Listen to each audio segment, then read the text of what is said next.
Do you want to improve your writing? If the answer is a loud yes, then you know that there are certain things which are recommended in writing. Some of them are having a proper writing voice, having some personality, and using emotive language. Today, we'll look into an element of language that achieves all three of the recommendations in an excellent manner.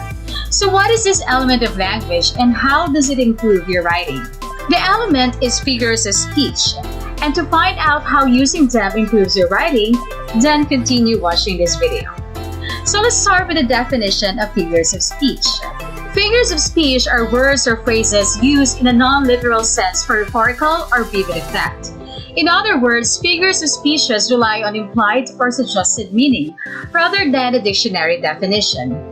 Figures of speech make up a huge portion of the English language, making it more creative, more expressive, and just more interesting.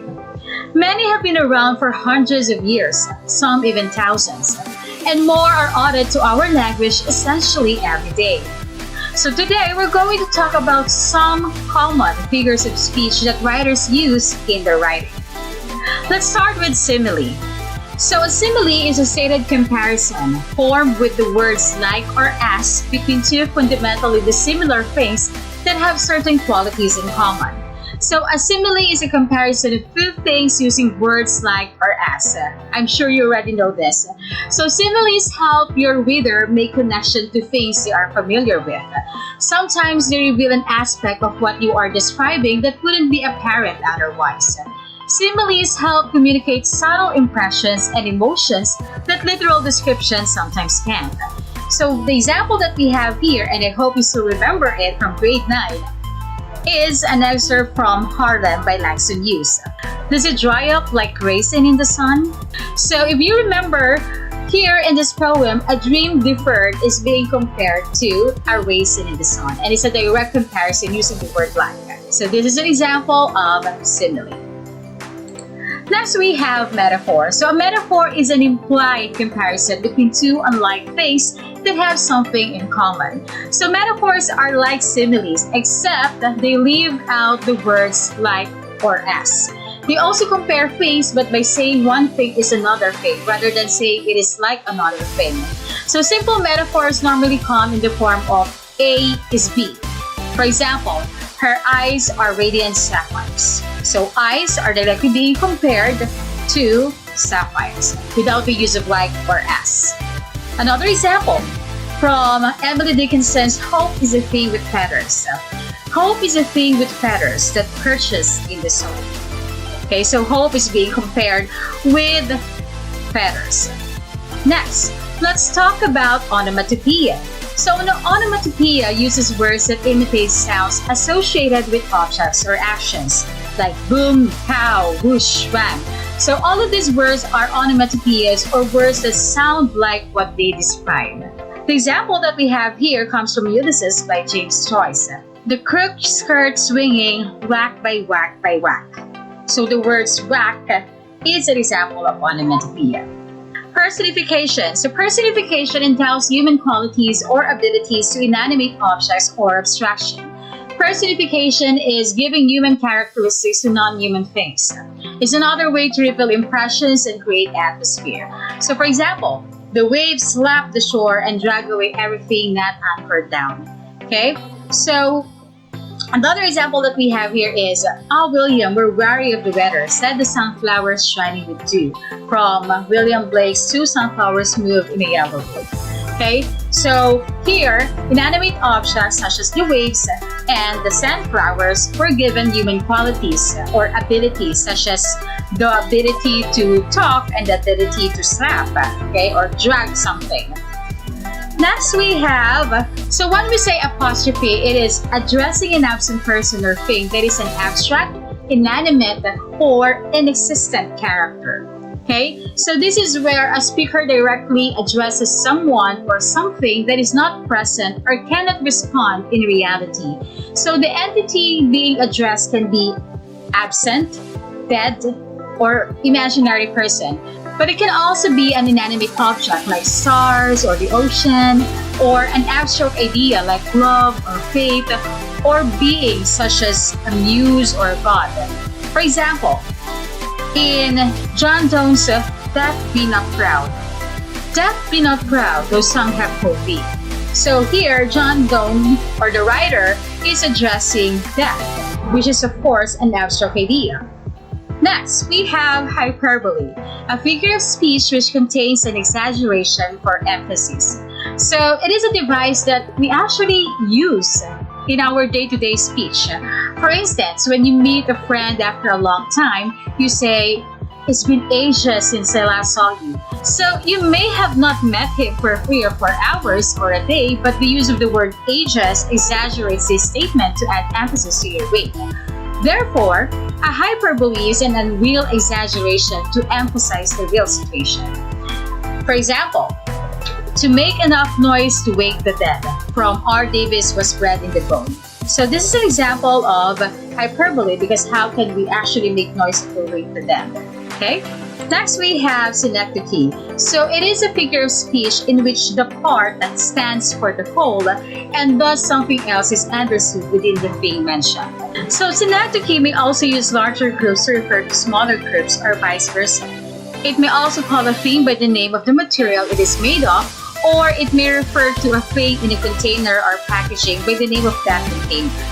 So what do you think is the difference between synecdoche and metonymy? So synecdoche examples are often misidentified as metonymy, which is another literary device. While they resemble one another to some extent, they are not the same. Okay? So synecdoche refers to the whole of a thing by the name of any one of its parts. For example, calling a car wheels is a synecdoche because a part of the car is its wheels, which wheels can stand for the whole car. However, in metonymy, the word used to describe a thing is closely linked to that particular thing, but it is not necessarily a part of it. For example, using the word crown to refer to power or authority is a metonymy, used to replace the word king or queen. Okay? An example of synecdoche here is, "Give us this day our daily bread." Bread stands for the meals taken each day. Okay? Next is metonymy, okay, the one that we were talking about. It's a figure of speech in which the name of an attribute or a thing is substituted for the thing itself. So metonymy is a figure of speech in which one object or idea takes the place of another with which it has a close association. In fact, metonymy means change of name. As a literary device, it is a way of replacing an object or idea with something related to it instead of stating what is actually meant. Therefore, this is a method for writers to vary their expression and produce an effect for the reader. For example, silver screen is an excellent use of metonymy. So this phrase is a figure of speech, meaning it is used for effect rather than literal meaning. Also, it's a substitute concept for movies or movie theaters, etc. Screen is related to the way movies were traditionally shown or screened in a theater. So in addition, silver is associated with the original black and white films and the glitter of Hollywood. So as metonymy, it can take the place of words such as movie, theater, film, etc.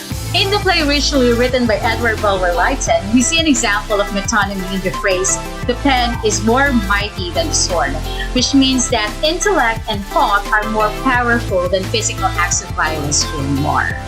Okay. Next, oxymoron. It is a figure of speech which combines incongruous and apparently contradictory words and meanings for special effect. As a literary device, oxymoron has the effect of creating an impression, enhancing a concept, and even entertaining the reader. For example, the phrase original copy is a good illustration of an oxymoron. So this is a pairing of opposing words that contradict each other. If something is original, then it is not a copy. In turn, if something is a copy, then it is not original. Yet, original copy as an oxymoron commonly and figuratively means that the content of the copy is original. I know, confusing, right? But that's what we mean by oxymoron, okay?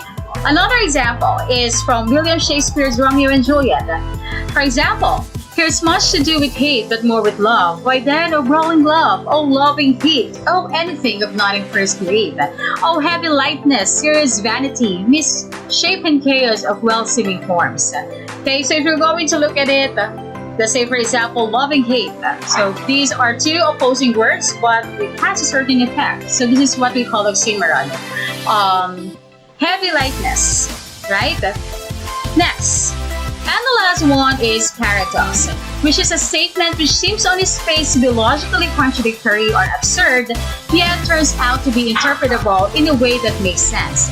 So paradoxes are quirks in logic that demonstrate how our thinking sometimes goes haywire, even when we use perfectly logical reasoning to get there. But a key part of paradoxes is that they at least sound reasonable. They're not obvious nonsense, and it's only upon consideration that we realize their self-defeating logic. For example, if I say, I always lie, do you think what I said is a lie or the truth? Right? For instance, in Shakespeare's Hamlet, when Hamlet tells his mother, I must be cruel only to be kind. So he's using a paradox to express that his behavior, while it may appear to be cruel, is actually a form of kindness. But that's only if we interpret kindness to include harsh actions that may be better for everyone in the long run. Hamlet also turns out to be wrong, since by the end of the play, pretty much everyone is dead. Okay? So what's the difference between oxymoron and paradox? People are often confused by the difference between oxymoron and paradox. So paradox is a literary device in which a statement or group of statements features initially contrasting ideas. However, with applied thought, paradoxes make sense. Also, they often lead the reader to an underlying truth. So one example of a paradox is, the best way to make money is to spend money. Okay? Oxymoron, on the other hand, is also a literary device, but is considered a condensed paradox. This means that oxymoron is a figure of speech that includes just a couple of contradictory words that are paired together rather than full statements of ideas. So oxymoron phrases can be figuratively true, but not literally true. So what is the importance of figures of speech? In general, the purpose of a figure of speech is to lend texture and color to your writing. This is itself a figure of speech, since figures of speech don't actually change the colors or textures on the page. For instance, metaphors allow you to add key details that make the writing more lively and relatable. Slang and verbal irony, on the other hand, make the writing seem much more informal and youthful, although they can have the opposite effect of misuse. Finally, other figures of speech like idioms and proverbs allows a writer to draw on a rich cultural tradition and express complex ideas in a short space. So the takeaway is using figures of speech will give personality to your writing, jolt a passive reader into attention, improve the clarity of your article, and make the writing much more readable. If you're not using figures of speech in your writing, you're missing out. But as with all things, too much of anything is bad. If you use too many of these things, you'll really get exasperated readers. A figure of speech is a shifty thing. It can be twisted or it can be straight. So again, choose your words wisely.